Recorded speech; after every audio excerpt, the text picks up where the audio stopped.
And that's the struggle of us as Jews.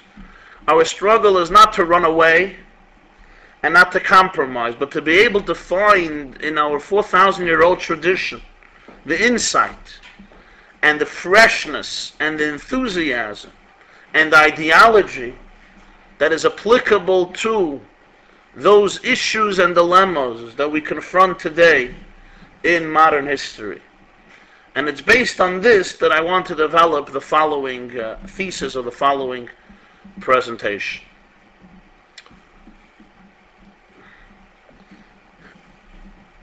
One of the bigger questions is, what is the cause for anti-Semitism? Why do non-Jews hate Jews? What's the reason for it? Now, when you were growing up, or we were growing up, in most cases this was not a burning question, because at least here in America, anti-Semitism was pretty concealed, and not many of us, I believe, suffered from it, at least not in serious ways, as perhaps many of our grandparents and Jews in previous generations have. I knew when I was growing up, maybe in the 20 years, I had one or two anti-Semitic instances which didn't leave a powerful impact. You know, you met a guy who screamed "Hail Hitler," fine, say "Gamatem," you know, right?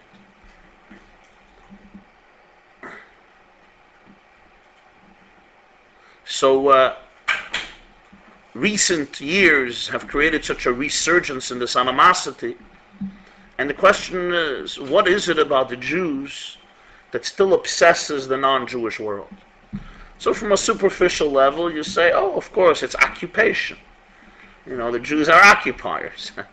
If the Jews wouldn't be occupying another country, the world would love them. But the Jews are an apartheid state.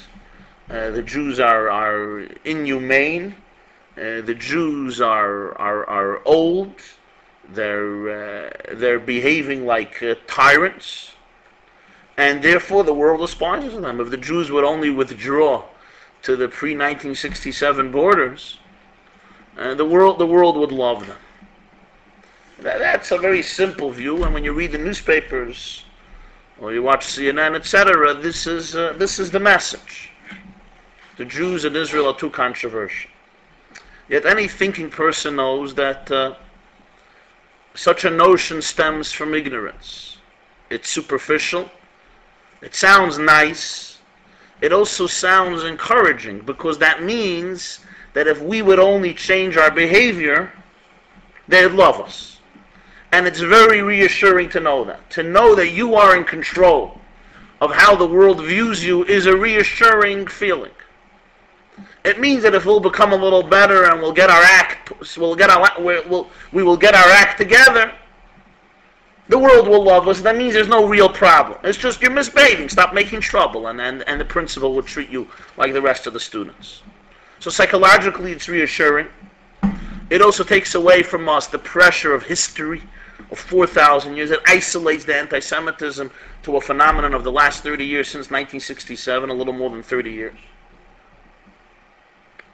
And it makes everybody feel better. But it's horribly superficial and shallow, even if good intentioned, because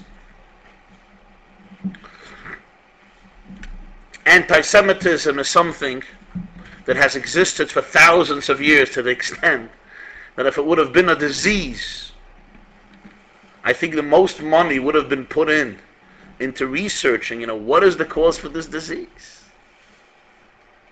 What brings it about? And what is unique about it is that it's seen in countries that never experienced Jews. Countries in the Far East, for example, that never had significant numbers of Jews living there, and yet they too experience these feelings. It was existing when Jews were rich, when Jews were poor. Sometimes they hate us because we're too rich, and sometimes they hate us because we stink and we're poor. Sometimes they hate Jews because we're too isolated, too much on our own. And sometimes they hate Jews because we're trying to take over the world, because we're integrating too well. Sometimes they hated Jews because they were communists, and they hate Jews because they're capitalists. They hate Jews for so many different reasons, because they were moneylenders, and here because they used blood, and here because they did this. So you can say in every single situation there was a different reason for anti-Semitism. But logically, it would be absurd to conclude so, when for close to 3,500 years, almost every single country where Jews have existed, they've been expelled from those countries. Besides America, Australia, South Africa, and another few countries. Literally, almost every single country where Jews lived, either they have been murdered there or expelled from there, thrown away. In every century, in every decade, Jews have been targeted for abuse and annihilation. Every single empire and civilization that had power in the world saw the Jews as a threat. You're dealing with empires that spanned the globe, or the globe that was known then. Empires that spanned the globe from India to Western Europe. The Jews did not constitute even 1% of the empire. And yet all of them, without exception, saw the Jews as something very evil or very threatening that need to be dealt with. And we're dealing from the Egyptians to the Assyrians, to the Babylonians, to the Persians, to the Greek Empire, Hanukkah, which was coming from, and the Roman Empire, the Byzantine, Russian, the Polish, the German, the Spanish, etc., etc. So to dismiss it and individualize it and say, oh, it's just this little event, is really, it's very absurd. We have to understand what are the real reasons for it. What are the real reasons for anti-Semitism? So I'll present you with a little tale in the Talmud. The Talmud gives us the entire reason, but in its own unique way. From Hanukkah, we soon come to Purim, a few months. The Talmud gives the following metaphor. The Talmud, in a brilliant illustration, says that Haman and Achashverosh both plotted to kill the Jews. Haman was the great minister in the Persian Empire, and Achashverosh was the king of the Persian Empire. So the Talmud says, if you want to understand their relationship and their plot, think of it in terms of two men. Each of them owned an orchard, but each of them had a problem with their orchard. One had a mound in his orchard, and one had a ditch in his orchard. And they were both trying to get rid of these impediments. You know, it's not nice you have a beautiful, splendid orchard, and suddenly in the middle you have there a mound of sand or a ditch. It's a pasnish. It's inappropriate. It's not aesthetic.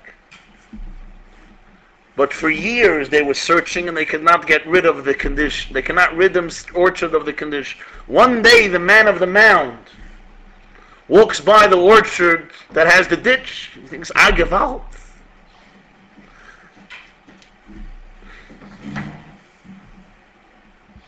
Or it's actually the other way. One day the man with the ditch, the man who owns the ditch, walks by the orchard that has the mound, and he thinks, oh, I can use this mound, I can purchase this mound with money and fill my ditch. So he comes to the man and he says, give me your sand, please. I'll pay you a lot of money. The man says, just take it. I'm trying to get rid of it. Take it. You don't have to give me a penny. So the Talmud says this was Haman and Achashverosh. Haman is the man of the ditch, sees a mound, comes to Achashverosh and says, give me the mound, the Jews, and I'll pay you a lot of money, and it will fill my ditch. Achashverosh says, I'm trying to get rid of this mound. If you'd only take it for free, gesundheit, with pleasure. And so together, the plot to annihilate the entire Jewish race, women and men and children, was conceived. And it produced the famous, miraculous Purim story, which we celebrate in a few months, in the month of Adar, usually March. The real question here is, what is the Talmud trying to convey to us by means of this illustration? The Talmud basically is trying to say that they both despised the Jews. And Achashverosh was very happy with Haman's idea. Why do we need this metaphor to convey this simple truth that they both despised Jews? They both wanted to get rid of them. They both wanted to see a Judenrein world, a world free of Jews, clean of Jews? What do we gain? What insight, what depth does the Talmud give our understanding by giving us this illustration of the mound and the ditch? What's the connection? But it's here that the Talmud is really relating to us the essence of anti-Semitism. It's really here that the Torah is conveying to Jews what is the underlying deep reason that the world is uncomfortable with the Jews. What is it about us? Are we really that evil? Are we really that bad? I mean, there's always another excuse. What is the real reason? So the Talmud says there's two reasons. Either Jews are perceived as a mount, or Jews are perceived as a ditch. In Haman's mind, the Jews are a ditch, a pit, a cave, a hole in his orchard. In Achashverosh's mind, the Jews are a mound of sand, a growth. Now the Talmud always says Haman was considered to be a great philosopher and even a mystic. Achashverosh was more of a party animal, a happy-go-lucky party animal. So there's two layers of anti-Semitism. One that sees the Jew as a mound and one that sees the Jew as a ditch. The one that sees the Jew as a mound, just like a physical mound, you have a beautiful garden and you want to walk around freely in the garden and suddenly you bump into this mound. So get out of here. You don't belong here. You are an alien growth to my orchard. You just don't belong here. This is the first level of anti-Semitism. That deep down, not all, but many non-Jews feel that the Jew represents a mound in the orchard of the earthly planet. It's like, you guys just don't belong here. There's something alien about you. There's something strange about you. There's something weird. You just never manage to fit in. They're not even sure they know why the Jew doesn't manage to fit in. But the Jew represents something different, something distinct, something that doesn't fit in to their picture of the universe. And when you see Jews here and Jews there and Jews there, it just makes you feel uncomfortable. Japanese, Chinese, Hispanics, Italian, Portuguese, South American, each of them has their unique culture, their unique mashagas, and their unique shtick, but they all fit into the orchard. They represent different trees, different parts of the botanic world. But the Jew is a mound. And when this mound is there at every 10 inches, in Los Angeles and in Hollywood, and in Manhattan and in politics, it's like, could you just get him out of here? He doesn't belong here. He doesn't belong here. He doesn't fit in. And we like things to fit in. They want things to fit in. That's one level of anti-Semitism. The question is still why, but we'll soon get there. The reason they perceive Jews as a mound is because of the deeper level of anti-Semitism, Haman's experience, and that is when he looked at a Jew, the Jew represents a ditch in his heart. The ditch psychologically is a void, an empty space that cannot be filled. As long as the Jew exists, Haman experiences a void, an emptiness, a vacancy, a hole in his heart. Where does this hole come from? The Talmud says, why is Sinai called Sinai? Anybody knows? From the word Sina. You know what Sina means? Animosity, hatred. The Mount Sinai comes from the word Sina, hatred. The Talmud says why? Because the day that the Jews received the Torah from Sinai is the day that anti-Semitism began. It's the day they began to be despised. Why? Because the Torah has given the Jewish people a perspective and an experience of life that when any thinking person watches it, that human being will experience an emptiness, a void as a consequence of it. And that void he can only get rid of if he gets rid of the Jew. A Christian professor once told me, I said, why does the world hate Jews? He said, it's very simple. You guys have given the Jews a great gift and will never forgive you for it. The gift of guilt. Adolf Hitler, comparable to Haman of our generation, writes in Mein Kampf, and I quote, he says, once and for all, we have to get rid of the tyrannical God of the Jews and his life-denying 10 commandments. Life-denying 10 commandments. Thou shalt not kill, murder. Thou shalt not steal. Thou shalt not commit adultery is life-denying.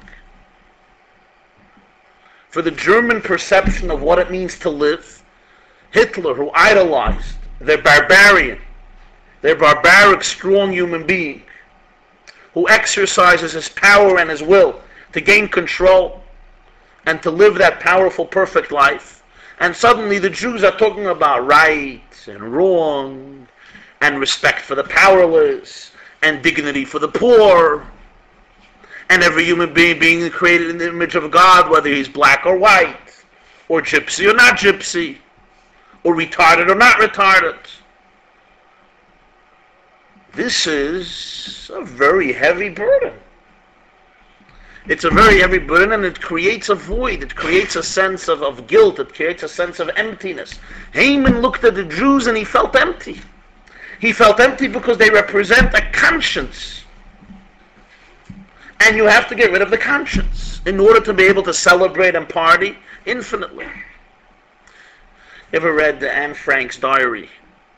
There is a very moving scene there where one of the nuns tells her, I read it a long time ago, she says, let me explain to you why they hate you, why they hate the Jews. She asks, why do they hate us?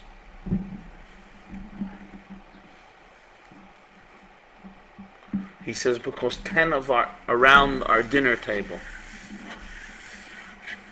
we have 10 mothers with 10 children around our dinner tables.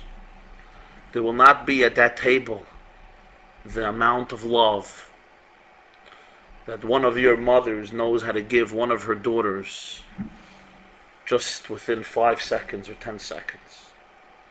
It's not for the Jews' credit themselves. It's the Torah has impregnated within the Jewish psyche a resonance of eternity.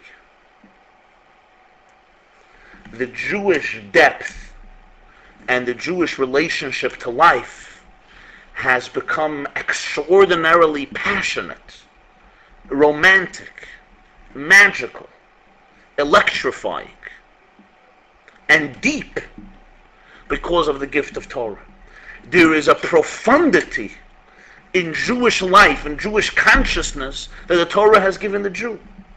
It's expressed in familial relationships, it's expressed in values of life, it's expressed in charity, it's expressed in education, it's expressed in ambition, it's expressed in faith, it's expressed in heroism, it's expressed in very, very many different ways. Last week I had a long conversation with Jackie Mason. I phoned him and we spoke for around an hour about anti-Semitism. Now, Jackie Mason used to be a rabbi who was making great jokes from the pulpit. And they told him, what do you have to be a rabbi making jokes and not making a living? Go become a comedian, you'll make a much better living. At least somebody in the family will have a job. Because all of his brothers are rabbis. They're still rabbis. That's what he told me. Now, Jackie Mason is no rabbi today, nor does he represent religious Jewry in any form or fashion. But I asked Jackie Mason, I said, what do you think is the greatest gift that the Jewish people gave the world? And he said, me. But then which was a good answer. It was a good response. Then I said, okay, that was the sincere answer. Now give me the humorous answer. He says the values of the Torah. I say, what do you mean by the values of the Torah? I wanted to hear it from his perspective. He's the advisor of the Torah. He says the values of he says, even from a very secular point of view, he says Jews are impregnated with an ambitious for education, for tikkun olam, for justice, for dignity, for love. All these things is a depth in life that the Gentile Haman looks at the Jew and he feels it. And he feels empty. Even with all of his effort and toil, he cannot experience that level of life on one level, or it makes him simply feel guilty. And he doesn't want the guilt. He simply doesn't want the guilt. You get rid of the Jews, you kill God. So for Haman, as long as one Jew is alive, it means God is alive. Because the Jew is a witness to God. The Jew somehow represents a different voice. And if we can get rid of the Jew, we can get rid of God. Achashverosh is not such a deep philosopher. Achashverosh just knows the Jews are different. They're alien. They don't fit in. Achashverosh is right. The Jews don't fit in. Now let's take this to a more Kabbalistic level. You with me? Okay.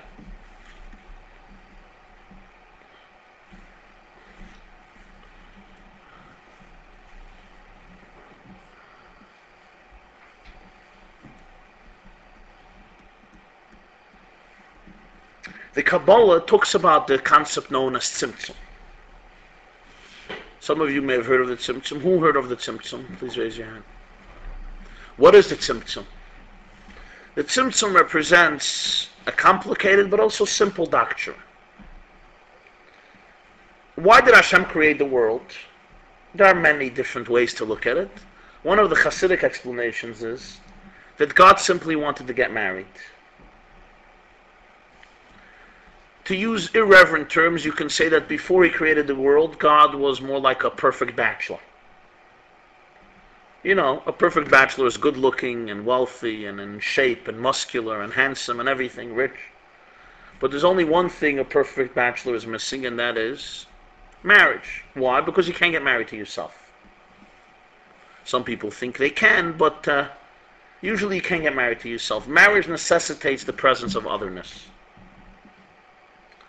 So, God was, so to speak, the perfect, infinite one, but he wanted a relationship. He wanted to get married. He wanted a relationship with somebody outside of himself. Why did he want a relationship with somebody outside of himself? That we don't know. What was he missing that he needed a relationship? He wasn't missing anything. Perhaps what he was missing is that he was not missing anything. What he was missing is that he was not missing, that he was perfect. And when you're perfect, you don't need anybody and anything. Hashem wanted a relationship with somebody outside of him. The real problem is, it's almost an oxymoron, because if God is infinite, and God is the only reality, how can he have a relationship with something outside of him? Check. How can God have a relationship with something outside of him? Is there anything outside of him? There's nothing outside of him. There was no other to be able to get married to. So Hashem created the Tzimtzum. What is the Tzimtzum? The Tzimtzum is, he withdrew his infinite presence from one particular place, allowing a vacancy in which the human ego and the autonomous world can emerge. The Tzimtzum is God's concealment in creation to allow for a human race that has autonomy, free choice, and independence. Without the Tzimtzum, if God would be disclosed in creation, if the presence of Hashem would be conspicuous within history and within reality, then you and I would not be able to feel any independence, any sense of me. Because it would be obvious to you that at this very moment you're being created by God, you're being sustained by God, your entire imagination and identity and heart and soul at a core level is God. So there's no you. So if there's no you, it's all him. So he doesn't have a relationship with anybody outside of him.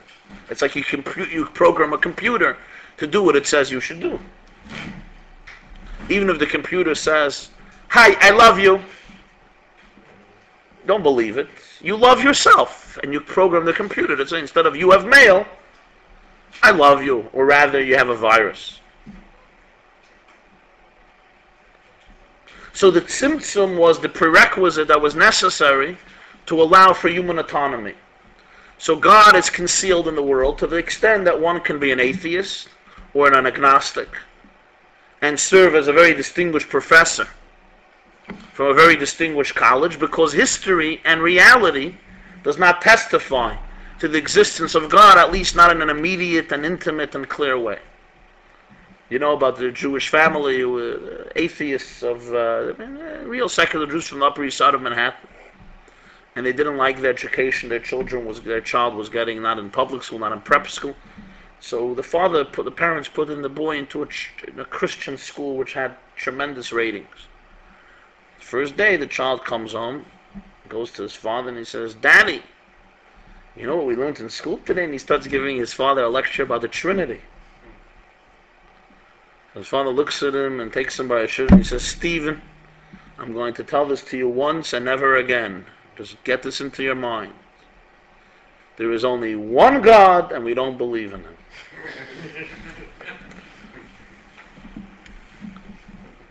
So the tzimtzum is what allows for independence. It's what allows for autonomy.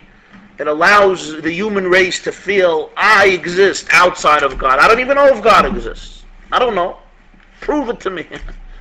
Prove it to me. I'm not sure God, maybe he exists, maybe he doesn't exist. Maybe he's dead, as Nietzsche said. Maybe he came back to life. I don't know. But I certainly exist, right? That's not a question. Nobody doubts their own existence.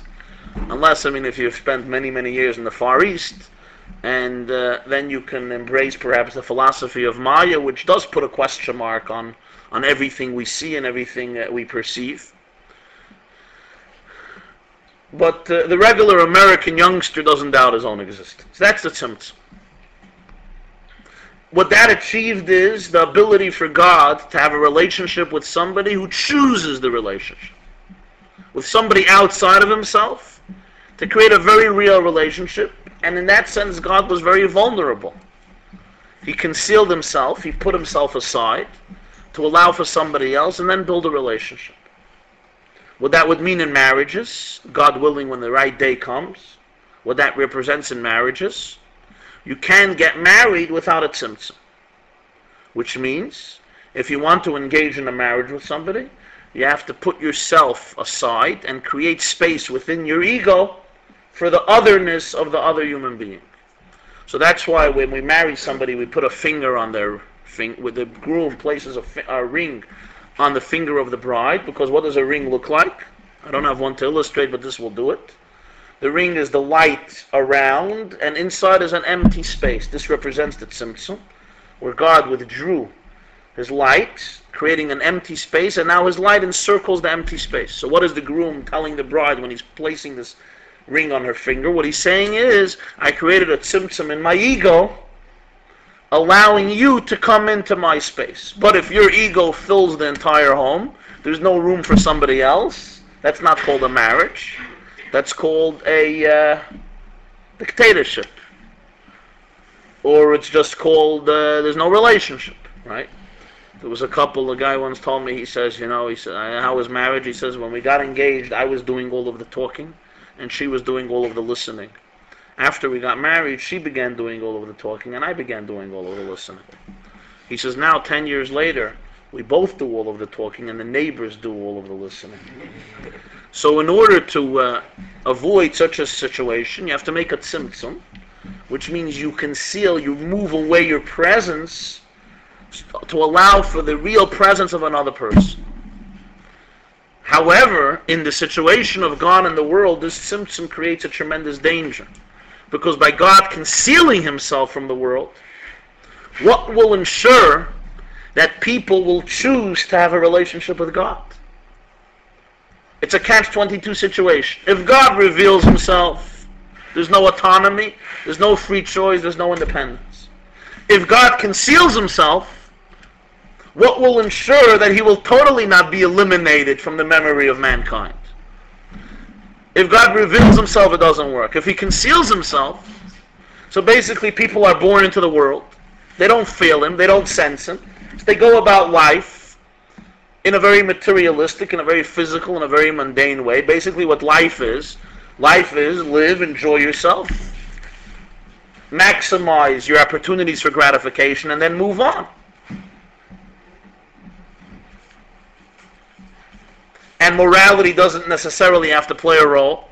So the question is, what ensures that humanity will choose God? This was the dilemma that faced God in the beginning of creation. What do I do? If I reveal myself, there's no humanity. If I conceal myself, humanity might destroy itself. What was his answer to this dilemma? Anybody knows? What was his answer to this dilemma?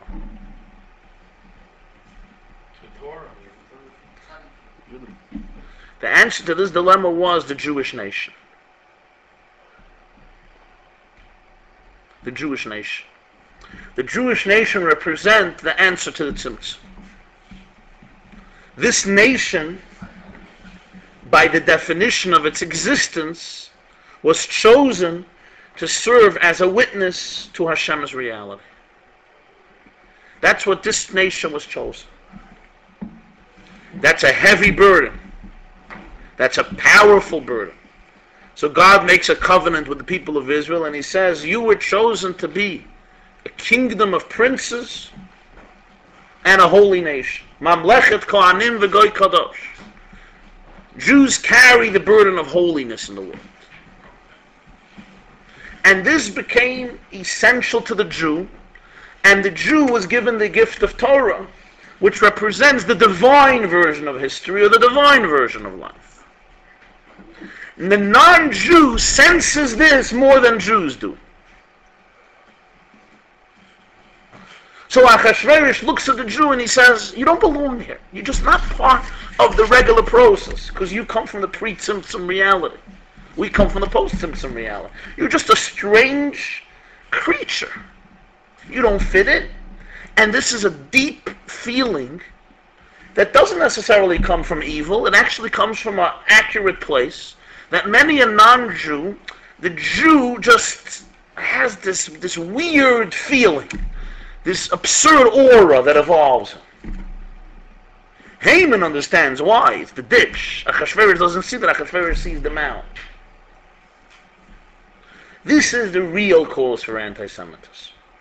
The non-Jew senses the otherness of the Jew. Let me ask you a question. Dennis Prager always brings out this point. Jews have been slaughtered over the centuries because, why? They say Jews are racists. We're racists. What makes us racist? We believe that we're the chosen people. Chosen people. You believe you're better, you're superior, you're holier than thou, you're godly. So we've been slaughtered for it. So the question, let me ask you, what do the Japanese believe about their race? You ever heard the Japanese speak about themselves? Where does the sun rise first? Representing the dawn of human grace. What do the Chinese believe about their civilization? The peak, the zenith. What did the British believe about their own civilization, their own empire? The sun rises in Japan, but it never sets on the British Empire. Almost every great culture and civilization believed that it represented chosenness, it represented the peak of human civilization. But if somebody tomorrow is going to hear a Japanese guy get up and say, we're the chosen people, you think anybody will slaughter them? Will slaughter him? No. When the Jew gets up and says, we're chosen, oi, oi, oi, oi, oi, why? Well, what's the big deal? Everybody. If a Chinaman comes and tells you, I was chosen, what do you tell him? Gesundheit. Go choose. Right? Why when the Jews say it, does the world go crazy? You know why? It's true. Because when the Chinese or Japanese say it, nobody believes them. When the Jews say it, they believe them. They believe them. You know why they believe them? Because it was true. They believe things that are true. Everybody should feel they're chosen. Nothing wrong with feeling chosen. But when the Jew says it, they feel there's something true about it. The Jew was chosen for a particular mission in history. That's the event of Sinai. And that's why the Jew represents a mound. The Jew doesn't fit in. He'll never fit in. The Jew tries to fit in, but the non-Jew will tell him you don't fit in. And that's the story of assimilation. One would think that assimilation should solve anti-Semitism, shouldn't it? That's what drives Yossi Beilin, Shimon Peres, the Geneva Convention, the Geneva Agreement. If we can only prove to the Goyim that we're just like them, we're as normal as them, we're humanitarian as them, we don't have any shtick, we don't have any obsessions, they'll begin to love us. Jews have felt that throughout thousands of years. Always there was a significant group of Jews who felt they hate us because we're different. If we will become normal, if we will become sane, if we will become human, they will accept us. It happened during the Greek Empire, which led, by the way, to Hanukkah. Herzl did it in actuality. Herzl, he went to church. Herzl believed this, but Herzl added the other component, and that is we need our own country, although he was ready to go to Uganda, but that's a separate situation, Herzl's situation. But this is a rational belief. I understand it very well. If somebody hates you for thousands of years, if somebody hates your child, you put him in another school and he's still hated. You put him in a third school and he's beaten. And in a fourth school he's despised. And in a fifth school he's wounded. You take him to the family therapist. What will the therapist tell you? Your child got serious problems. Don't blame it on the schools. So the Jews looked in the mirror and they say, listen, for 3,500 years we've been hated by everybody. Almost everybody despised us. We must have some very serious problems.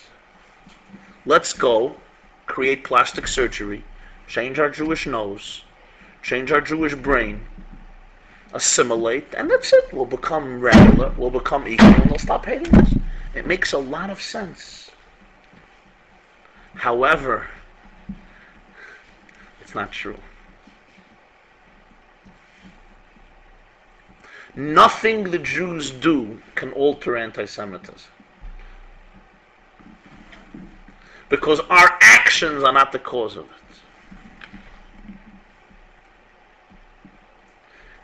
If the Jew changes his identity, he doesn't alter the state of anti-Semitism.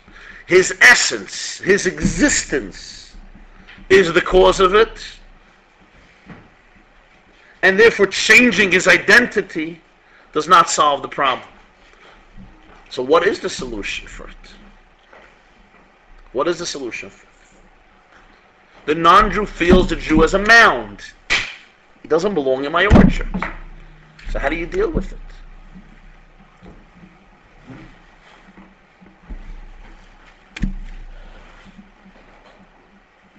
And what about the non-Jew who feels that the Jew is a ditch? What does he do with it?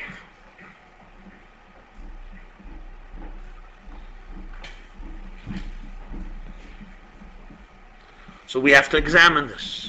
For the non-Jew who feels that the Jew creates a ditch, he can respond in two ways. Either he can say, oh wow, let me learn the secret that the Jew knows, and maybe I can emulate him a little bit. Maybe I could be inspired by it. This is the fellow Semite, philo-Semite as they're called, who decides to embrace what the Jew teaches. Or the non-Jew could say, let me get rid of the Jew so I won't fail a ditch anymore. Two possible responses. But who has to decide that? The non-Jew, not the Jew. How about the first case of anti-Semitism, the mound-like anti-Semitism? The Jew comes to the non-Jew and says, I'm not a mound. I'm an apple tree. The non-Jew looks at him and says, you're a liar. Right? So if I come to your home and you say, hey, who are you? I come at night. You say, who are you? I say, oh, I'm your twin brother. You say, I never had a twin brother. I say, no, your mother gave birth to twins. You say, that's not true. I say, it is true. It's just your mother didn't like me because I was a blondie and she wanted black. And that's why she gave me up for adoption.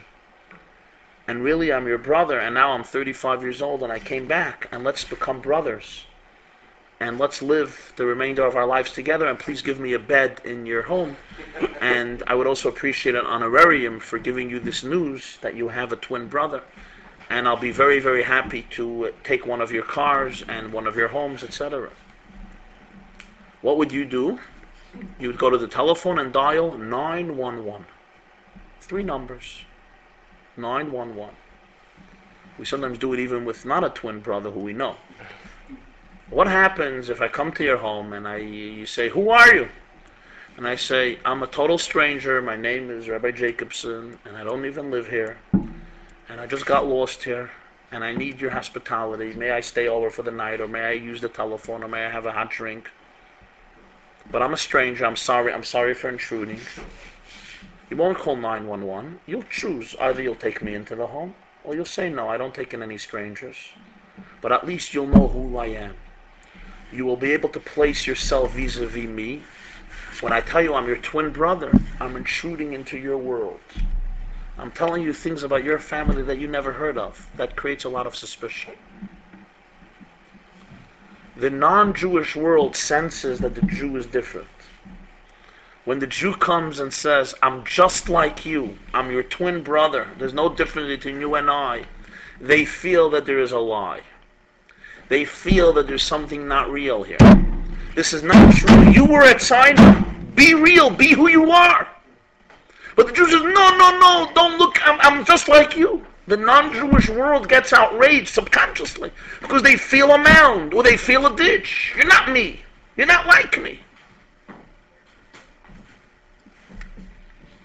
And they become suspicious. They feel that now the Jew has a conspiracy to take over from within. In this hidden, mischievous, conniving way, the Jew wants to take over from within. And if anything, this exasperates his suspicion and his anti-Semitism and his hatred. If the mound independently already aggravated him, the mound who is denying that he is a mound aggravates him even more. There is a second element here. We like people who like themselves. We don't like people who hate themselves.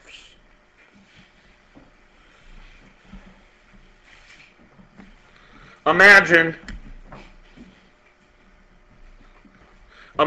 you're in a symphony and you're playing the drum, and there's this beautiful violinist who just plays the violin in a fashion that your heart just melts away in ecstasy.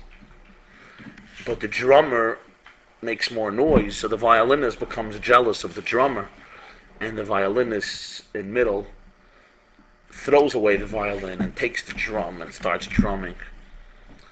And the drummer gets very upset, not only because he's taking away his job, but more than that. He wants the violin to be the violinist. Why are you being something that is not you when you could be yourself, which is what you know how to do? You don't even know how to drum. In school, do you remember those kids who never believed in themselves? So they always looked at what was the more fashionable thing or the most popular bully in the class, and they mimicked him. And they never got the most respect or love, because we like people who are true to themselves. In relationships, when you're true to yourself and you do what you're good at, people can respect you. But when you start copying somebody else because you despise who you are, you don't gain the admiration of others. On the contrary, if you don't like yourself, you think you're going to get me to like you?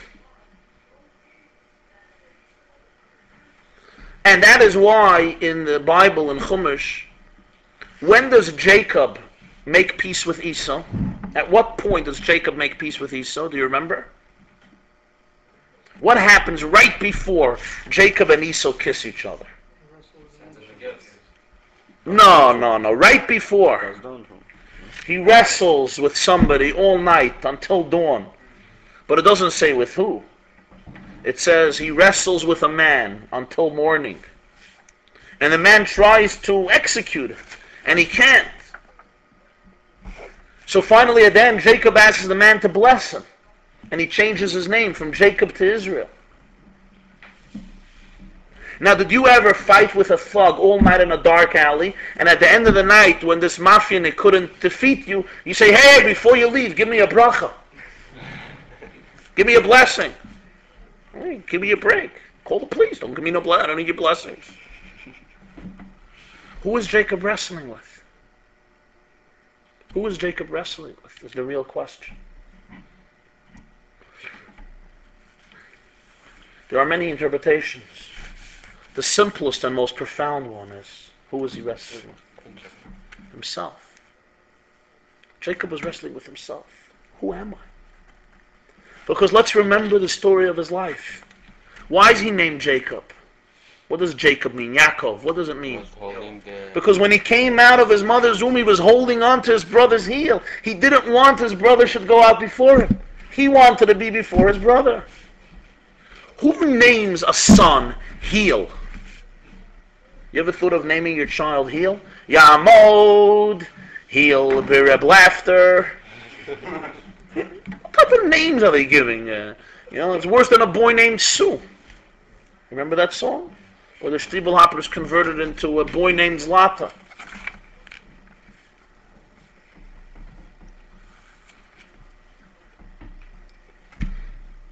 Heel, that's how you name your son. He's a heel. I mean, what would the shrink say about that? Right?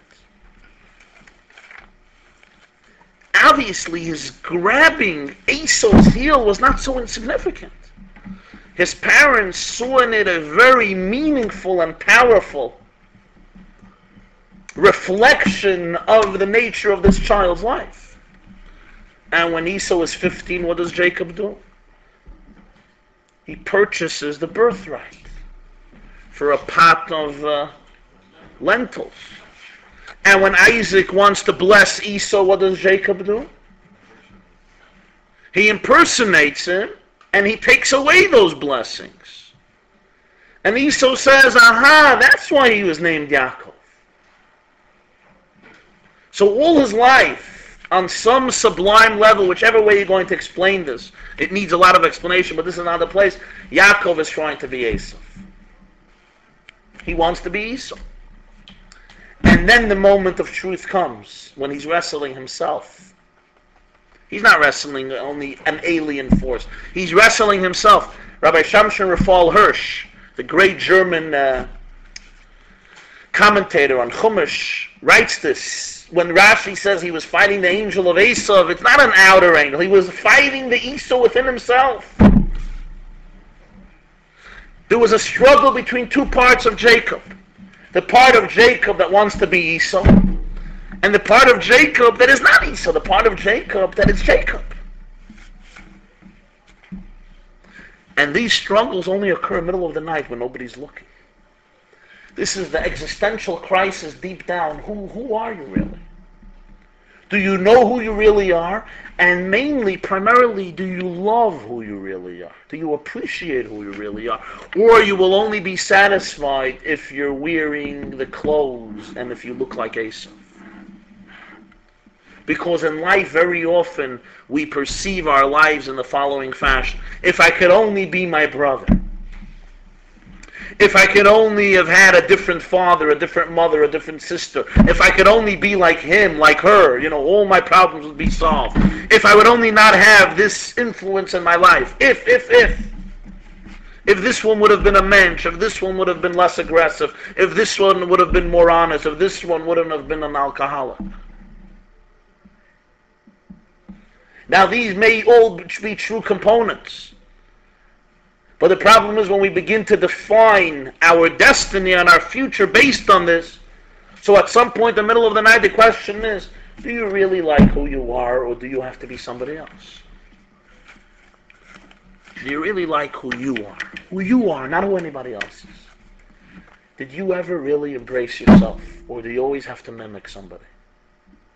Did you ever come to terms with yourself? Or not? That night, Jacob got a new name. He's not Jacob anymore. He's Yisrael. What does Yisrael mean? Israel? Comes from the word wrestling. You have wrestled with God and with human beings and you prevailed. What does it mean? You could wrestle with God and with human beings and prevail. You have your own identity. You could fight and prevail.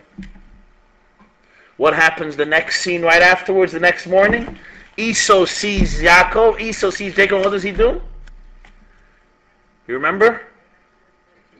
He embraces him and he kisses him. What happened?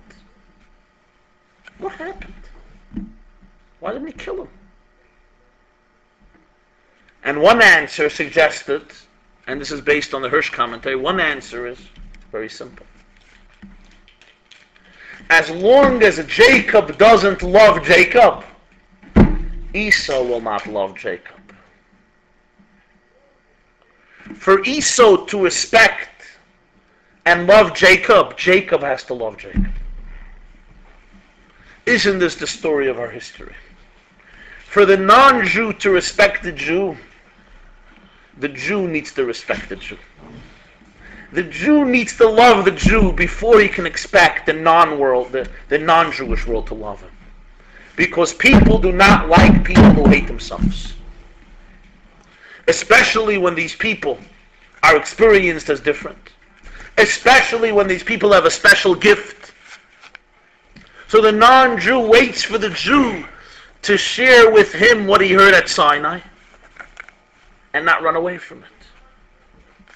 And here I share with you one of the deepest insights that was once presented by the first chief rabbi of Israel, whose name was Rav Kook, Rabbi Abraham Isaac HaKohen Kook, who said, why is it that all the great civilizations lived and died and only the Jews survived? And Rav Kook suggested, he said that every culture, civilization, and nation had a unique godly gift that they shared with humanity. Whether it was music or poetry, whether it was architecture or art, whether it was sports or other fields of technology and development, whether it was philosophy or drama, every culture had a unique gift that it shared with humanity. And they had their turn, they shared their gift, and they went off. Every speaker has its turn, it gets onto center stage, it gives its sermon, they gave their sermon, they finished, they went off stage, and they allowed for the next speaker. What about the Jews? The Jews, the moment since they went up to center stage, they still didn't come down. He says, why not? He says, I'll tell you why. Because for 4,000 years, the Jews are still stuttering. They're still stuttering. They're still not giving over their message. They're still too scared. They're frightened. They say, well, we can't say it. It's race. It's racial. It's going to create anti-Semitism. Chacham, they know you're different. Be real to who you are. Don't run away from yourself. When Yaakov loves Yaakov, then Esau could look at Yaakov and say, okay, now you don't want to be me. It's fine. Now I could respect you for who you are. Now I know you're a stranger, you're a mound. I could learn to emulate you. I can admire you. You're being who you really are. And generally, people love people who love themselves, who accept themselves. When you hate yourself, nobody else likes you. It's a fact. It's true in marriage, it's true in all relationships. When you don't like yourself, it's hard to inspire the admiration and affection of other people. You really have to like yourself. You have to like who you are when you're trying to be that person, so they don't have who to like, because there's no substance there. You don't have an identity. You're embarrassed with you. There's no texture to love. I want to love you, but there's no you. The Kotzker Rebbe once said in Yiddish, "Ob ich bin ich, weil du bist du, und du bist du, weil ich bin ich nicht ich, und du bist nicht du. Aber ob ich bin ich, weil ich bin ich, und du bist du, weil du bist du, bin ich, und du bist du, wir können auch nicht zu schmusen." If I am I because you are you, and you are you because I am I, then I am not and you are not. But if I am I because I am, and you are you because you are, then I am I, and you are you, and now we can begin to schmooze. A very profound statement. If I am I because you are you, in other words, my identity is defined by you. I don't have my own identity. I look what you're doing, and I define myself based on you, then there's no I. But if I am I and you are you, now we can begin a dialogue. Now we can begin a relationship. Now we can begin an interaction. This is the story, this is the drama of Jewish history. So either the non-Jew looks at the Jew and he sees the Jew as a mound, or the non-Jew looks at the Jew and he sees the Jew as a ditch. By changing his identity and saying, I'm not a ditch, I'm not a mound, I'm just like you, he doesn't solve the problem. Because the non-Jew experiences him as a mound, and the non-Jew sees in him a source for his own ditch.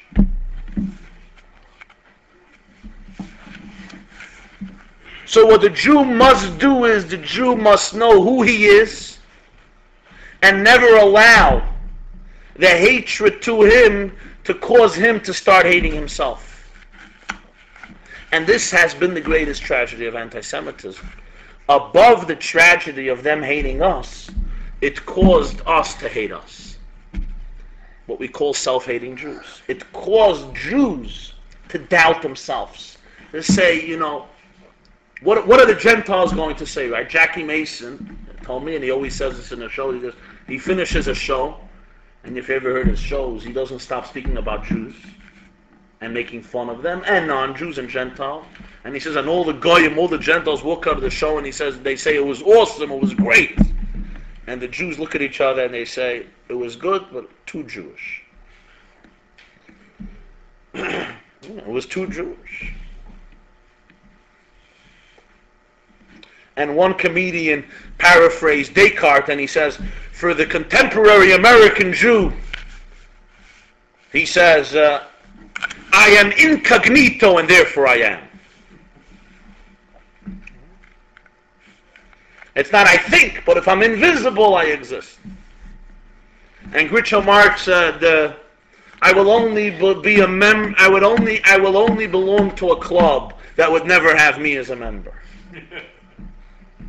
You know, if the club wouldn't have me as a member, then I can't belong to such a club. This is the ambivalence of our generation. Now we're already suffering from its consequences, but some of our parents and grandparents and so forth.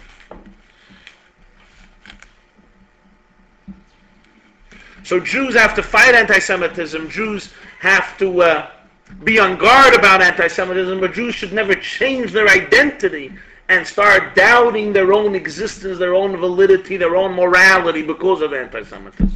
And that's only when we understand its roots and when we understand that our job is to be more Jewish. To be more Jewish. Because if there's only hope, if there's ever hope for curing it, it's when non-Jews see Jews who are Jewish, who are happy with who they are, who love who they are. Then the non-Jew can look at the mount and says, okay, wow, that's an interesting mount. That's an interesting message. And the non-Jew experiencing the ditch can say, wow, maybe I could elevate myself. But by us changing our identity, it never, ever helps. Ever. On the contrary. So when Henry Kissinger became the Secretary of State of the United States, he wrote a letter to Golda Meir, the Prime Minister. And he wrote in the letter that I'm looking forward to work with you, but I have to state my order of priorities. Number one, I'm an American citizen. Number two, I am Secretary of State of the U.S.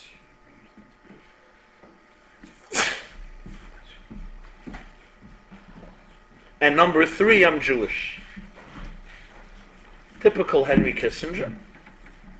You know, clear priorities. And don't confuse, you know. First, I'm American. Second, I'm Secretary of State. And third, I'm Jewish. And Golda Meir responds, she says, and I am certainly looking forward to work very closely to you because, as you know, in Israel, we read from right to left. Sharp woman. This is the struggle of modern Jew. How do we read? Should we read from left to right or right to left? We're not sure. How seriously should we take the Torah, and how seriously should we take the world? And Jews feel if we can just prove to them that we know how to read from left to right, they'll respect us. But it's really the other way around. They know how to read from left to right. They're looking for a Jew who can speak with pride and dignity about the divine perspective from right to left. And that's why what you're doing here during this week, and so on, is vital, it's crucial, because it's actually the ingredient of survival for the 21st century Jew. Because, and I don't only mean this in semantical terms and a dramatic fashion, but in a very realistic way, because our final frontier now is Jews who can stand up to the world and in a very dignified, humane, and eloquent fashion present to the world, to the Jewish world and to the non-Jewish world, the music of Torah.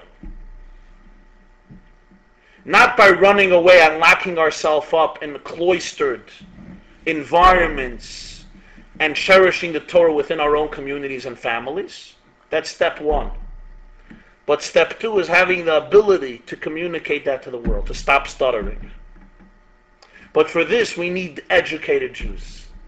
We need Jews who don't only know arithmetic and English diction. We need Jews who haven't only mastered Goethe, Schiller, Schopenhauer. We need Jews who could not only quote by heart a Hamlet or Romeo and Juliet or the Merchant of Venice, despite the richness and the depth and the significance of all the above, but Jews who, coupled with this and together with this, can articulate in dignified terms the 4,000-year message of Torah about life, about Israel, about Jews, about the world, about God, about morality, and about every other burning issue in life. Jews who can be proud of it, real about it, and content with it, not embarrassed with it, and not allow the United Nations or Geneva conversations or New York Times editorials, also written by Jews usually, to cause them a sense of inferiority, to give them an inferiority complex, a sense of weakness, a sense of despair, to know who you are and articulate it with pride and dignity. And for that we must learn, we must be educated. And not just educated superficially, but educated deeply, to know exactly what Yiddishkeit is, to ask questions. It's critical to ask questions, to challenge teachers, to challenge speakers, to object if you don't understand, because that way the education is thorough, it's real, and it can have a positive impact. Thank you very much.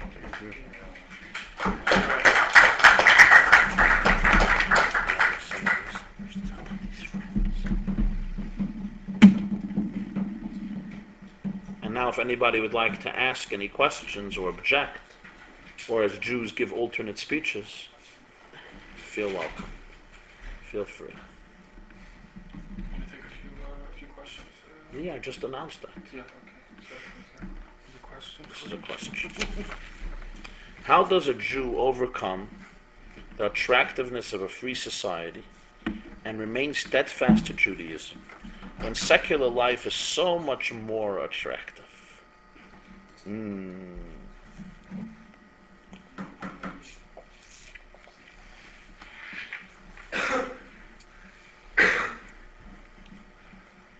The first thing is, it's difficult. That's the first thing you have to know. It's difficult. Don't expect it to be easy. And that's important to remember, because when you have wrong expectations and the expectations just dissolve, it becomes very frustrating. So we have to know we can't have any wrong expectations. The free society is very attractive. Instant gratification is very attractive. Remaining steadfast to the spiritual system of Judaism is difficult. However, anything in life that's going to be meaningful is going to be difficult. I have still never heard of any great achievement in life that comes easy. If you want to become a doctor, which is a great achievement, it's very, very difficult. If you want to become a great doctor, it's very, very, very, very difficult. Whatever art a business, skill you want to achieve, if it's to be worthwhile, it's to be difficult.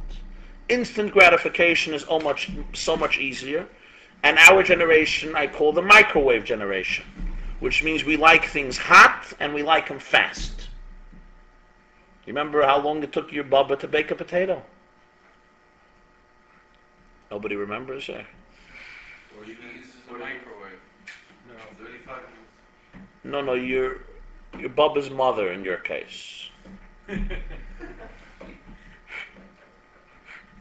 45 minutes. Yeah, today, if my microwave doesn't produce the hot potato in 3 minutes, I'm suing the company. Right? So we live, so it's important to remember that to achieve something meaningful in life takes work. Forget about Judaism. Keeping your body in shape. Yeah. To go to the gym every day or to exercise every day is is a lot of work, and it's much more tempting to eat everything you see on the table. I don't know how good the food is in this yeshiva. It's great. Huh? It's great. It's Okay. the best in the world. But if you're in an environment where you can eat, you can enjoy cheesecake every morning, and you like cookies, right? Cookies instead of cucumbers and tofu and barley, that's more tempting. And it takes discipline and work to be able to remember what is real, what is not real, what is for the moment, and what is for eternity. What is your body going to tell you in 20 years if you abused it? The same is true with taking care of your soul. It's easier just to let your soul wander and just do whatever you want, whenever you want, without any discipline, without any spirituality, without any higher purpose. And yet the challenge of a thinking person is that you could master your destiny and make such decisions in your life, make such choices in your life. So that's how I would respond. That's how you do it. You do it through hard work, through learning, and through discipline. Yes, go ahead. In the discussion about the ditch and The ditch and the mound. so in response, in regards to that, how should a secular Jew out in the world today, in order not to hide their identity, do they have to take on the assumption, or is the assumption there that basically the only way not to hide your identity as a Jew is to have a beard and be what they term now an ultra or extreme? Is that a message that's it's our job that everybody? Well, practically speaking, I wouldn't come out with a call to American Jewry that everybody should grow beards. It wouldn't be wise, and it wouldn't be fair, and it's not practical, and I don't think it's right for every person to start growing beards overnight. It's a process. Everybody on their level can express their Judaism a little bit more.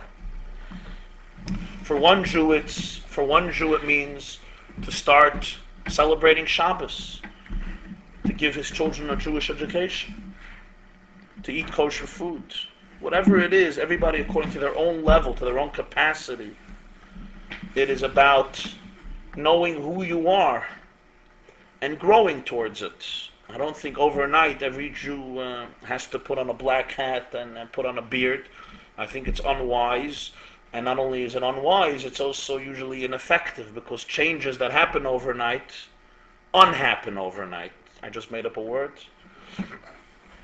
Changes that are created overnight are also uncreated overnight. Growth is a process. Growth is an internal process that takes time. Certainly a beard, which is a very scary thing. I mean, right? You know what your mother thinks of your beard. I mean, I don't know, but I can imagine. So, I know what my mother thinks of my beards. She likes it. So, it's a process, but everybody on their level should be growing. You don't jump, immediately. It's very impractical, and it's. Everybody has to basically just strengthen their Jewish identity. Yes, education, learning Torah, being proud of Torah, incorporating it into your life, sharing it with people, create classes. A Grusrat, what is it called? A grassroots revolution, a grassroots awakening. Stopping to stutter. At most press conferences, you'll watch Jewish leaders, politicians, journalists, rabbis stuttering. They're busy defending Israel. The Arabs don't stutter. They know how to preach their lie with dignity. And we are scared to preach our truth with dignity. We're busy being embarrassed. We're busy defending ourselves. No, we're not so bad. We're just a little bad. They say, you're occupying. We don't have a choice. You're killing us. That's why you're occupying? We don't have a choice. Say the truth. You're not occupying. We're not occupying anything. You're living in my dining room. The creator of the world gave the Jews a little gift. It's called Israel. It goes from the Jordanian to the Mediterranean. We're not occupying anything. But Jews stutter. They're scared. They're scared to speak any truth that sounds fundamentalist, extreme, or too Jewish.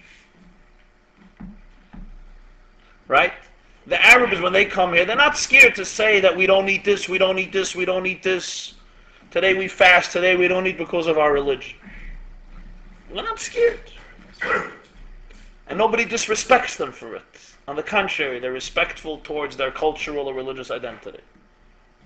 But when Jewish leaders come here, they somehow feel that by Americanizing themselves more, by secularizing themselves more, by showing that they can eat everything, they don't have an issue with eating shrimp or lobster or real crab sushi. They'll somehow be perceived as more human, and therefore they will gain more admiration. But it's the other way around. When Jacob doesn't respect Jacob, Esau looks down at him too. The world is embarrassed with Jews who are embarrassed with Judaism. Remember that. That's the fact of history. The world is embarrassed with Jews who are embarrassed with their Judaism. And the world respects Jews who respect their Judaism. Yes, any other questions? Yes. Yeah, as for like the rapid rate of assimilation these days, where throughout history, I think it's naive to think that there hasn't been some amount of diffusion. But I mean, in small numbers, and even I know, speaking to my grandparents, they say that while they never believed that their family was particularly religious, even in a non-religious household, it was customary, everyone kept kosher, everyone went to shul. Right. Even the level of non-observance was higher than the level that most Jews find in observance. Right. Where do you think it is that the Jews, where did they lose that sense of identity? Is it? I don't think you can really put it all on the shoulders of capitalist civil society, because it didn't brainwash us. Anyone who subjects himself to that way of life does it willingly. So where is it that this transpired, that they lost that the image of themselves?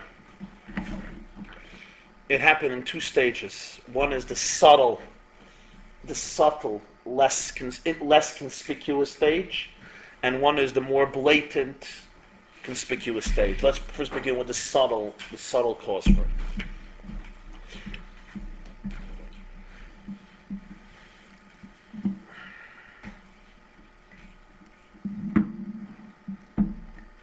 The subtle cause for it happened approximately 200 years ago,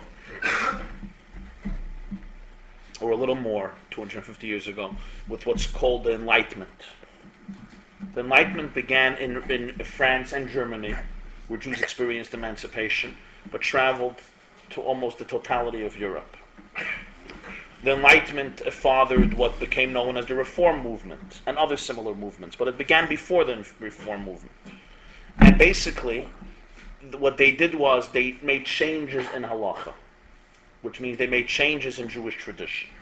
They said some elements of Judaism we have to cut away because they're not to fit in anymore into society. We'll still hold on to a lot of major things, but a lot of issues we have to remove, we have to eliminate. They were still very Jewish. They lived Judaism, they breathed Judaism, they enjoyed Judaism, but they just tailored it. You cut here, you cut there, you cut there. This was an error. It was a mistake. Because they created a precedent that what you don't like, you just cut. So you don't like this, but your child might not like another 20%. So this created a subtle precedent. But the consequences were not very visible. They weren't very visible. What happened was, in America and other countries, but let's discuss America. What happened was a generation came here. The first Jews who came to America were the Reform Jews. So they followed this precedent in America too. Now Jews came to America. In America, this was the standard. The standard was we cut things. That was the standard in America. Yet the Jews who came here, whether they came in the early 1800s or the late 1700s, or whether they came in the early 1900s, when many Jews came, 1880, 1890, 1900, 1920, 1910, these Jews were very Jewish, right? Even if they had to cut things because this was the paradigm. So for example, I knew Jews still, not really, but I've heard of Jews, and I knew a few Jews. Friday nights, they had kiddush, they had a meal. Shabbos morning they went to shul and then they went to work. Because for them, Shabbos was Shabbos. Right? But their children they put into public school. And the children couldn't live with that dichotomy. In public school, everybody was celebrating Christmas. And they couldn't understand this dichotomy of going to shul Shabbos morning and then going to work. For them, this fragmentation didn't work. They said, we're going to become Americans. And their old fathers and mothers and Zaydas and Babas can only give them a little cultural gift. But ultimately, they wanted to fit in. And fitting in meant doing what everybody else does. And doing what everybody else does meant that Shabbos, you go to the movies. And this thing that my father or grandfather does in the morning, he goes to shul. I'm not interested in shul. For him, it was culture. For me, that's not culture anymore. And truth was not so much part of it anymore because everybody's cutting anyway. He's also cutting. But still, they grew up in a father's home where there was Shabbos. But when they got married already, they didn't even do that. So their children didn't see anything. So here there was a total breakaway. So I think what happened was a two-stage development. First of all, Judaism changed from truth to culture. So everybody cuts whatever they want. And once that happened, the prevailing culture won. And that even wasn't passed down. And everybody made their own choice. And the secular culture is much more powerful and much more appealing and much more attractive and much more money-oriented and much more successful. So the next generation totally abandoned it. So today we have a generation of Jews growing up, 20 years old, 30 years old, 40 years old, who are absolutely secular, absolutely assimilated, because their great-grandfathers were maybe would do Shabbos and do Pesach and do everything else, but their grandfathers already less, and their fathers already just saw it in their house, but that was it. So that changed the dynamics. But I mean, ultimately, doesn't that kind of lead you to like the line of logic that the only reason that's kept like the Jewish faith alive for as long as it is that we didn't have the choice to assimilate, and then as soon as it was open to us, like look how quick we were to diffuse, like doesn't that almost take away from it? The only reason we survived was because we didn't have the choice to assimilate.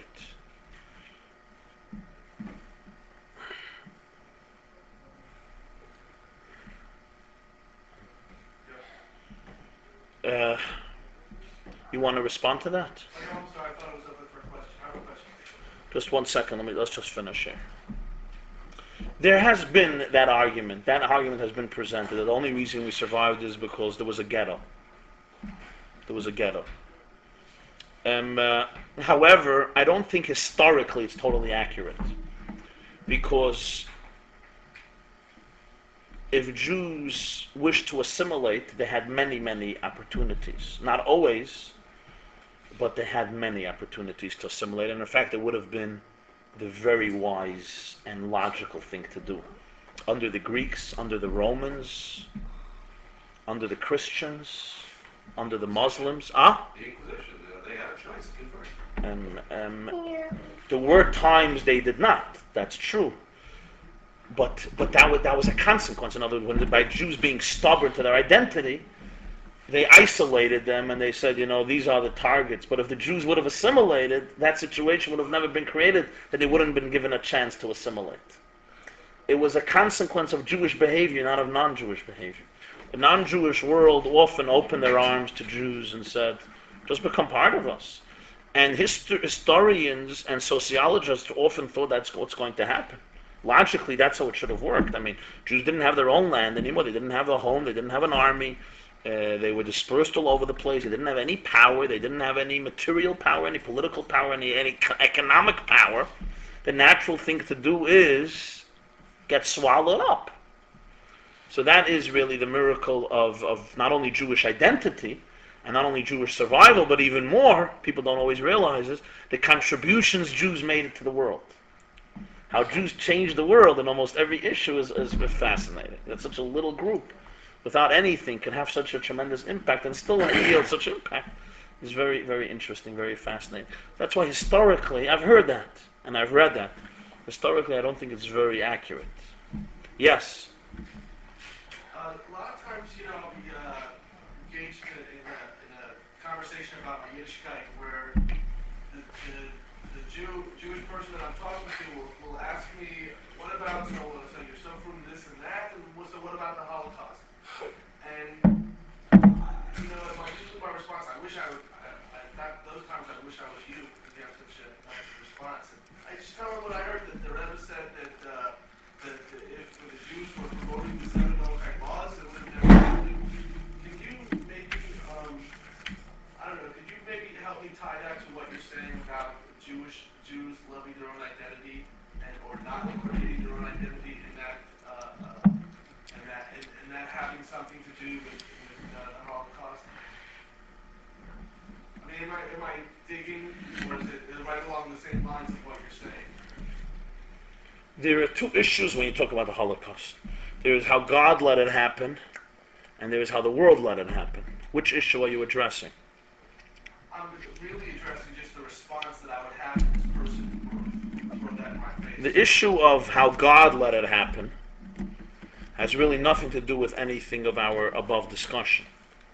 If anything, the Holocaust proves that God couldn't care less about the Jews. God hated the Jews. God not only hated them, ignored them.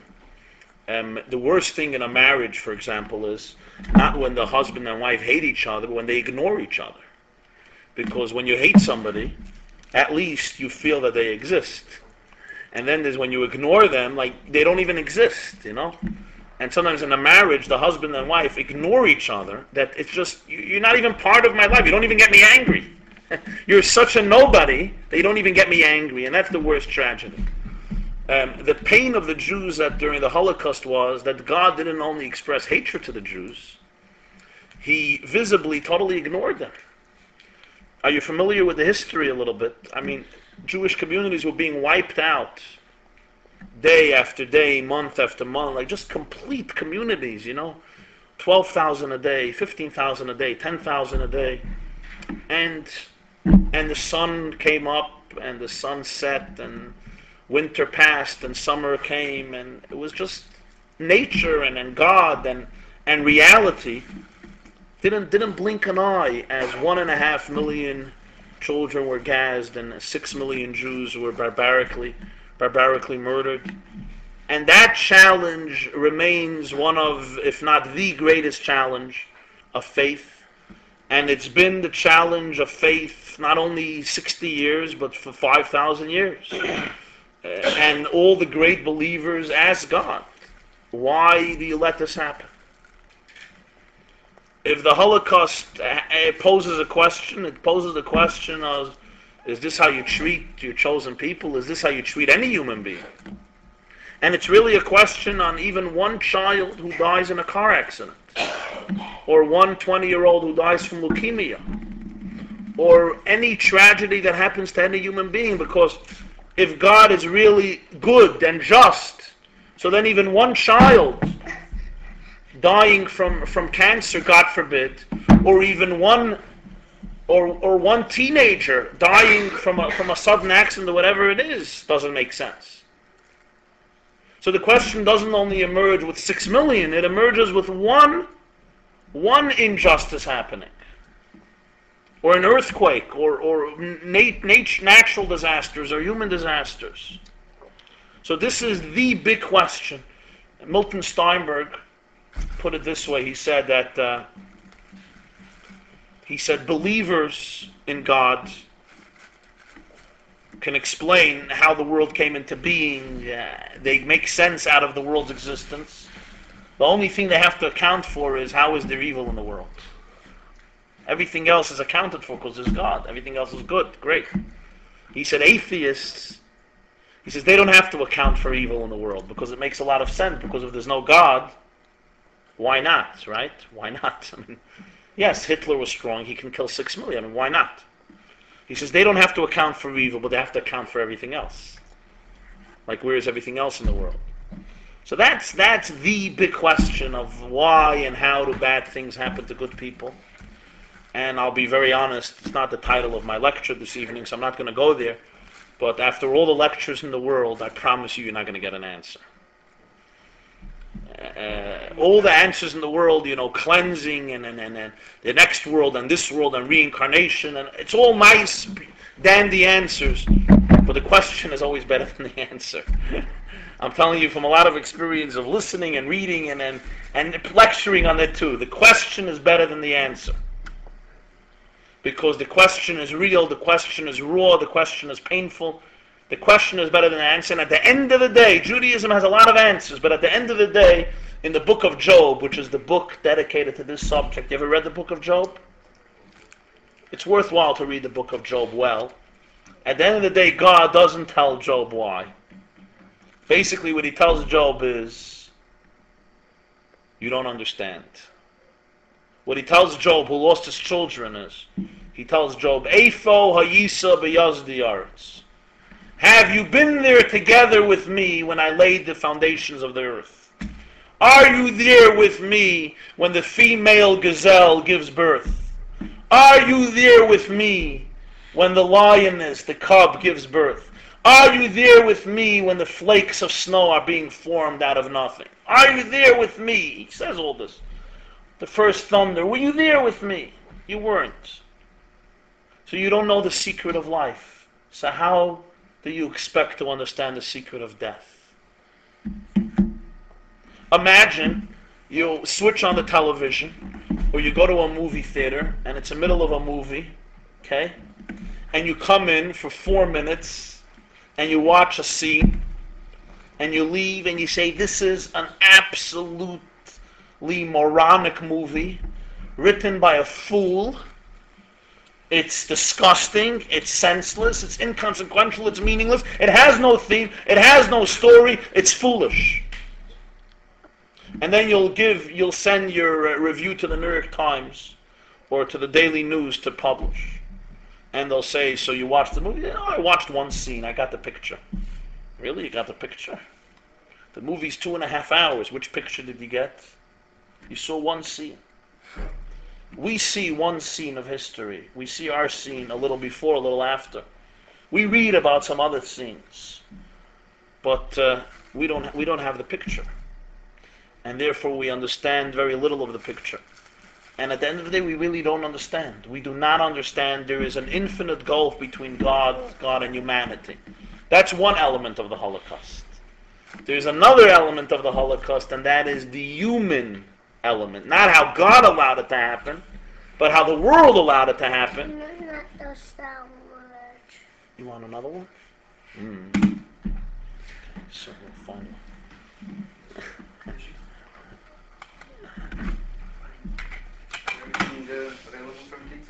The other element of the Holocaust. The other element of the Holocaust is the human element. How Germans, how people, and how the world can allow it. This is where our discussion comes in. That Jewish assimilation doesn't help to get the love of the Germans. This is where the discussion comes in. So it's important to differentiate. You understand what I'm saying? So you say that the answer does not come along the lines of what you're saying, that from the Jews loving themselves or hating themselves, and that's what causes the Nazis. The Nazis didn't hate secular Jews more than religious Jews. Let's remember that. They didn't slaughter secular Jews more than religious Jews. They slaughtered everybody. They hated every Jew. So we can't. Anti-Semitism is not created by Jews assimilating. Anti-Semitism is created by evil people. Remember that. Anti-Semitism comes from evilness in people who hate and want to kill Jews. That's what it comes from. Jews assimilating doesn't help the situation.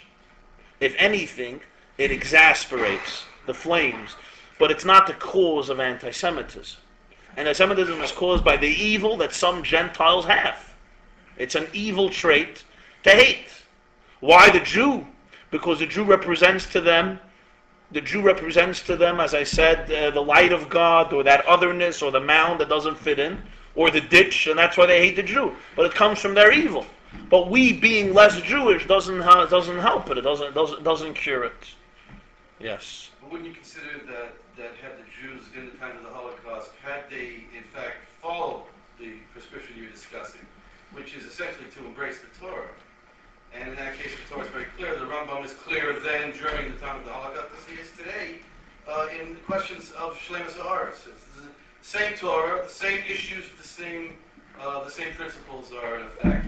And the Jews then, had they just simply not cooperated, in other words, we don't even hand over a stick of hay, let alone a Jew, let alone going and come and say, give me 10,000 Jews, that any one Jew that's what you mean. Cooperate with that. So by following the Torah, they would have said, maybe we can't fight them, but certainly we're not going to create a machinery to deliver Jews into this. Well, I don't think the Jews really were the factors that allowed the Holocaust to happen. Sadly, we didn't allow it to happen, but sadly, versus the notion of the Judenrat. Right, okay, I see what you're saying. Judenrat, they just say, you know what, you want Jews, get your own Jews. Don't come to me to get Jews. Right, okay. I believe in the Torah. I don't give Jews to you. Simple follow the basic Jewish philosophies. It would have been at least twice as hard. I think it would have been harder, you're saying, for the Germans. Twice as long, instead of 18,000 a day, it would be 9,000 a day. That's a powerful point. And it's happening today to the same thing. So with the principles, we don't give Jews. We don't take a Jew and call him a settler. Now he's something that we're going to hand over to the employees. So it's the same idea. Good. That's good. Point well taken. Yes. In Canadian America, we have a lot of conservative and reform Judaism. What would you say? Does their service count for anything? And where do they? Does their what? Does their service or what they do with the lifestyle that they live, would it count for anything? Is it how does it maybe from a perspective of Torah? Besides that, it's a bunch of bad things. Okay, good question. Does Reform and Conservative Judaism count for everything? For anything? Here we have to make an important distinction, I think. I want a towel?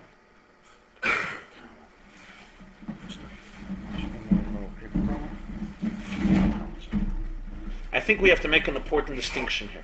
Every mitzvah that any Jew does counts for the world and beyond. Reform, conservative, orthodox, reconstructionist, secular. So when a Reformed Jew, so to speak, puts on tefillin, or makes kiddush, right, or gives tzedakah, or davens, or learns Torah, or any mitzvah that a Reformed, conservative, or orthodox Jew, that Jew right now connected with Hashem and draw forth into the world an infinite energy of godliness and of goodness. So in that sense, what any Jew does, a positive mitzvah, counts for the world and beyond the world. The fact that he's called Reform or not Reform really doesn't make a difference, because essentially we're all equal, and we each have a soul, and we each have a relationship to God, and mitzvahs were given to every Jew, and every single Jew that does a mitzvah is a powerful method. That's as far as the individual Jew doing a mitzvah. I think there is an issue with movements. I think that the Reform and Conservative movement has made an error a long time ago. And most Jews who are part of it don't even realize it. So it's not like they're guilty or there's any viciousness here. I think they have made an error. The movements, the founding movement made an error a few hundred years ago. And the error was, what I was sharing with him, that to preserve Judaism, you make changes in halacha, in Jewish law. I think that was a strategical mistake, maybe good intentioned, but it was an error it was a mistake. It was a mistake because the moment you cut 20%, there's no boundaries anymore. Your child will cut another 10%, and his child will cut another 20%. And then in 6 generations, there won't be anything left. Right? So, if a secular Jew comes to me and says, Rabbi Jacobson, I'm not ready to keep Shabbos. I'm not ready to keep Shabbos. I know a Jew keeps Shabbos, but I'm not ready to keep Shabbos. I could say, you know what? I understand you very, very well. Sometimes I'm also not ready to keep Shabbos. He says, I'm not ready to daven every day. You know what? I understand you very, very well. Sometimes I'm also not ready to daven every day. Sometimes I'm also not in the mood of davening every day, right? But if he comes to me and he says, you know, I'm not in the mood of davening every day, and I'm not in the mood of keeping Shabbat, and therefore I'm going to create a new Judaism. My Judaism doesn't include Shabbos and davening. That's a mistake. That's a very wrong way to go about it. I once gave a Jew an example. I said, you know, you're in the shower. I asked him, you sing in the shower? He says, yes. Like most people, they sing in the shower. I say, what do you sing in the shower? So he's a classical fellow. He loves classical music. He sings Beethoven, he sings Mozart, he sings Tchaikovsky. He even sings Wagner. I say, you're singing Beethoven's Ninth, right? Da-da-da-da. Imagine, are you always in the mood of going through the entire song, the entire sonata? He says no. So I say, okay, so you're not in the mood of it, so you don't sing it. But I never heard of a situation that since I'm not in the mood of singing the last stanza on Beethoven's Ninth, therefore I'm going to change the song. I'm going to make a new song. You don't change a song. You don't want to sing the whole thing. Don't sing it, but you don't change a song. Judaism is a symphony. Halacha is a symphony. All the mitzvahs together create one symphony with different stanzas. You're not in the mood of singing the whole thing. I understand you. I empathize with you. I feel for you. I appreciate you. I may disagree with you. But don't cut the song. Don't make a new song. It's intricate. It's developed. The Torah is a cohesive unit. It's a symphony. And being one with Torah means singing that symphony on a daily basis or a weekly basis or an annual basis. Right? You're not ready to sing it, I understand. It's hard, it's intricate, it takes time. But don't cut it. Don't make a new one. Don't say the song is different. So I think that these movements, not now, a while ago, have made a mistake that they made a new Judaism. And I think the results of that are tragic in assimilation. But as far as individual Reformed conservative Jews, they're just like Orthodox Jews. There's no essential difference between an Orthodox Jew and a Reformed Jew. They may have had a different education, but there's no essential difference. And if the Orthodox Jew does a sin, it's terrible. If the Orthodox Jew does a mitzvah, it's great. If the Reformed Jew sins, it's not good. And if the Reformed Jew does a mitzvah, it's just like the Orthodox Jew. We have to remember the difference between the human being and the movement, the umbrella organization, which may, in my opinion, has made a strategically even an error, a big error. I was confronted with a situation that I'm there and I'm talking to a Jew, and I can have some influence on him, and it's up to me to advise him. Let's say he goes to a conservative shul, or that's all he knows, and that's what's comfortable for him. Should I, it's a question. I'm confronted with the question: should I help him to avoid doing what he does, or should I just, or one way support what he's doing, or not do anything at all? Not tell him anything. I mean, just let it up, because I know maybe, of course, I'm trying to get him to do more positive. That's not a question, of course. But I want to know what should I advise him? What is he doing that needs to be changed? The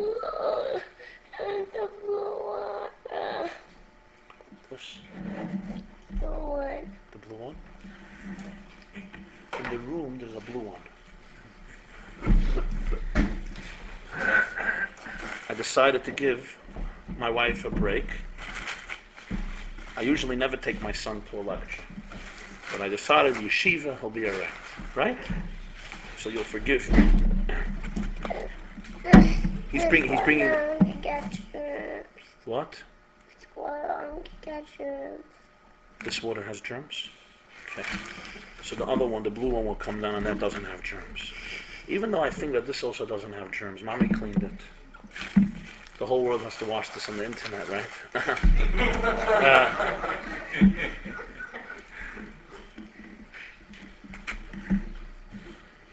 You have to be very sensitive. This is an individualistic question. There's no general answer. Should you tell him to stop doing what he's doing? You have to know where he's at, what will happen as a result of your suggestion, what will happen to your relationship, where you're going to be taking him. You understand? It's a very individualistic question. You have to know who he is, who you are, what is your relationship. Sometimes not saying anything is very wise. So it's really, you have to figure out what would be the most productive way to get him to learn more and get more involved. That's really the issue. What about the person that he says, he's Jewish in his heart? He tells you, he does good things, and he feels like he's very content where he's holding. He's not a bad person. He supports his family, and the person that gives you this kind of response. And the truth is that he's right, because he is a good person and he is doing good things, but he needs like this like motivation to move forward, to increase in good. But you can't tell him. There's no way to. It seems like it's difficult to tell him to move forward without discrediting what he already does. What kind of response? They say the reason that Jews have so many heart attacks in this generation is because they're good at their hearts. They're Jews at their hearts, so the heart has a lot of pressure. In olden days, they used to distribute their Judaism between their whole body. But today, it's all in the heart, because they're Jews in their hearts, so the heart has a lot of pressure. It's just a joke. That's a good response right there. There's a famous statement, if good is good, is better not better. There's no point ever in delegitimizing a human being's lifestyle or a human being's patterns, especially if these patterns contain tremendous mitzvahs and good deeds. And let's face it, there are some secular Jews who, when it comes to honesty and social relationships between one man and another man, and monetary issues, are sometimes much more religious than religious Jews who are not so scrupulous when it comes to honesty in business relationships. So what makes them secular and them religious? When it comes to davening, they may be religious. When it comes to business, they're religious and they're secular. You know what I mean? It's important to remember that. Religion is intimate. Religion is personal. Religion is real. Right? So, there's no point in delegitimizing somebody's life when their life is filled with mitzvahs. Salami. You want more salami? How about this? This is more expensive than salami. Salami only costs $6 a pound. This costs like $15 a pound. But you don't care about that. When does salami have a white? What? You want more salami? Okay, we'll soon go home and we'll get much more salami. We have a whole bag of it. Because salami. You like salami? What about this? Okay. So, pasta. Good pasta. So the bottom line is that we don't want to delegitimize. We want to motivate and inspire that if you have 100 grand and you put it in a CD that makes 3%, and you could put your 100 grand in a mutual fund that makes 50%, why leave it in a CD that makes 3%? And that's how I would view it.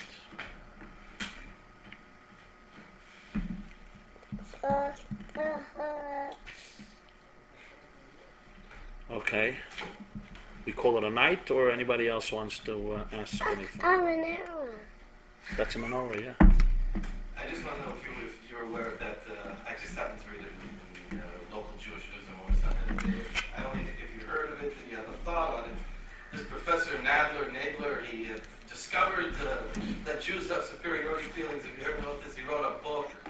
And he got a haskama from Cutler, not that Cutler and Lakewood is our Taylor, but did you read that? It's not enough to get any thoughts. Alan Nadler. Something Nadler, that this fellow wrote a book on the genetic superiority of Jews. Rashi. Reb Rashi. Just 1 second, I want to ask you something. I just want to know if you had some thoughts. I've read about it, but I didn't read that particular article. Maybe you can email it to me. Fine, it's the general idea that somebody wrote a book, and in the book they used the term genetic superiority of Jews. And this fellow decided he's going to expose this, and not only that, it has a haskama from a big Orthodox rabbi, and et cetera, et cetera. So I just wanted to know. I didn't see this particular story. Somebody did send me a sermon recently given by Rabbi Harold Kushner. Harold Kushner is a very well-known Jewish author today, who also wrote a book about bad things happening to good people after his own tragedy. Got, unfortunately, very sad tragedy with his son. And Harold Kushner, last Rosh Hashanah, gave a very interesting sermon. In the sermon, he's a rabbi in Massachusetts, a large temple. So he says in the sermon, he says, all my years I disagreed with the Chabad rabbis and teachers who claimed that Jews have some soul that was given to them by God. A unique soul, a unique identity. I always disagreed. I felt Jews have a Torah, they have a religion, but there's nothing that makes the Jew essentially different. He says, all the years I didn't like it, I felt it's a cause for racism, it's not good to say, and I didn't believe it. I didn't think there's anything that makes the Jew different. Just the Jew grew up in a different family and maybe different values. But the same thing you can give to a Gentile. He says, huh? Harold Kushner. No. He says the last 2 years with the anti-Semitism, he said, I changed my mind. He changed his mind. He decided that there is something within the Jew that sets him apart. And that the world feels it very deeply, and there's nothing the Jew can do to make them stop feeling it because it's part of who he is. It's fascinating. I mean, it was interesting to read it. Yes. Just real quick. I mean, I know I heard on. You're going back to Crown Heights? Can I come with you? Listening to National Public Radio, and I heard there some. National Public Radio, something special. Yeah. Some piece on how, like, wow, you said, like, now, like the growing anti-Semitism in Europe, like a poll that and the UN didn't even want to release it because they said that they found the results that they weren't true, but it basically shows that, like, Europe is, like, going, like, the anti-Semitism is, like, growing in an exponential rate. Like, what do you think is the cause of that? Like, from everything that we discussed tonight, you know, the fact that, like, Jews trying to assimilate almost angers the rest of the world more and everything. Like, what do you think? Want to know what I really think? I think a combination of tremendous Arab propaganda, coupled with absolute Israeli capitulation, acquiescence, surrender, Agreement to the propaganda. appeasement agreement. That combination of tremendous Arab propaganda, coupled with Jews' acquiescence, surrender, submission, saying you're right, but, I think that weakness, the moral weakness that Jews display, I think exasperates anti-Semitism very, very deeply. Almost in an inexplicable way. You would think the more the Jews are submissive, the more they'll be respected. It's the other way around. They see they have us on the run. They see they have us on the run, and now they see they have us on the run, they feel that we're being dishonest. They feel that they have us on the run, and they feel that we're embarrassed with ourselves, and they don't like us, and they feel that we can't be trusted. We have a secret agenda, and they also feel that we're betraying them subconsciously, because we're not being who we're supposed to be. And their old hatred to Jews, it just emerges in a very powerful way. Jackie Mason told me. He says, how is it that there are 250 million Americans? I'm quoting Jackie Mason. And there are 60 million blacks. And yet all the whites are scared of the blacks. He says in Brooklyn, when a white person passes a black person, he stays alive. He says, thank God I'm alive. He says a white person has a conversation with a black person. He doesn't get stabbed. He comes home and he throws a party. He says, what about the chutzpah? 250 million Americans with 16 million. How did they manage to instill that fear? He says, because they were always strong. They were always strong. Since they were always strong, they're ultimately, on some deep level, respected, he says. He says, and Jews, who have always stood out in their success and have always been weak, they hate. Because every frustrated, evil, jealous person is jealous and frustrated by the Jew and his success. And when the Jew is weak, he becomes the target. I think all these factors together have created a situation. How do I know? Because I think, when was Israel respected most in Europe and in America? When was Israel respected most, you know? 6 Day War, 6 Day War. And once more, after Entebbe. Both times Israel violated all the laws of the Geneva Convention. You know the story of Entebbe. Right. Gaddafi hijacked a plane with a lot of Jews in Entebbe. And Israel, dressed up as Gaddafi and his henchmen, went in to his country and released the prisoners. And Yoni Netanyahu was killed there. This was 76, summer 76, July, right? It was the bicentennial in the United States. It was almost Right. on July 4th. Almost on July 4th, yeah. The world was stunned then and after 67. When Israel occupied. That's when they should have called Israel Nazis after the 6 Day War. Israel was hailed and extolled by the whole world. You should watch the reports, CBS, NBC. They're just stunned and you could see they're smiling inside. After Oslo, Israel became despised. It should have been the other way around. After Oslo, we stretched out our neck to be slaughtered by Yasser Arafat. The world should have said, wow, they're so humanitarian, they're ready to give up so much. It's the other way around. Because in the 6 Day War, Israel displayed moral leadership. And when the Jew displays moral leadership and moral pride and dignity, not racial pride, moral pride, the world respects him. In Oslo, Israel displayed horrible inferiority and totally betrayed its own heritage, its own tradition, everything Jews believed in for thousands of years. And the world doesn't respond with love. That's what I feel. I'll just say, I send out a weekly essay on Jewish thought through the internet. So if you would like to receive it, you could give me your email address, and I'll be happy to send this essay to you on a weekly basis if you use the email. Okay, thank you very much. Have a wonderful evening and enjoy your stay here, and ask as many questions as you can.